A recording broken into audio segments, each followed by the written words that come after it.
and just articulating what the artist was already painting for a lot of time, like this kind of outgrowing structures we have here. Okay. So this was the first exhibition, and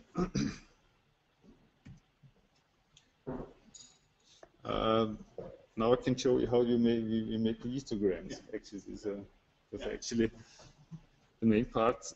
So in the course of the first exhibition, we tried to get hands on the collyroid, which is a part in the parts registry, which was invented by IGEM, but we couldn't get a hand on it.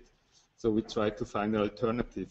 So there was this paper around from the scientist who was making like pictures from Einstein with bacteria and UV light, but it was not a real description around that. So we tried to reproduce that with yeast, and after a long time of testing, we were really successful. So this was our second lab, trying to get grip on yeast printing.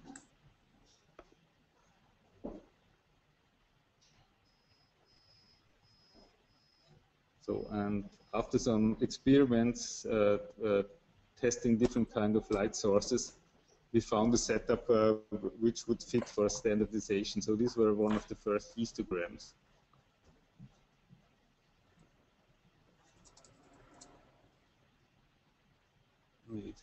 And going from that, we could really refine the method.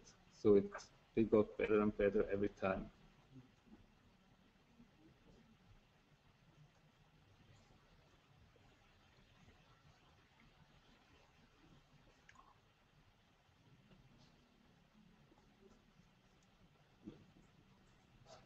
So we also tried the histogram method with other kind of organisms.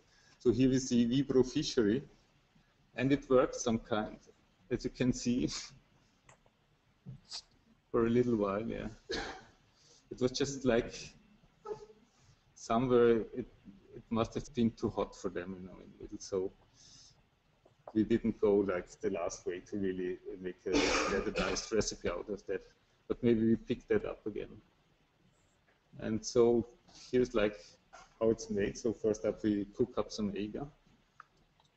The recipe is online. Make it sterile, pour it into petri dishes.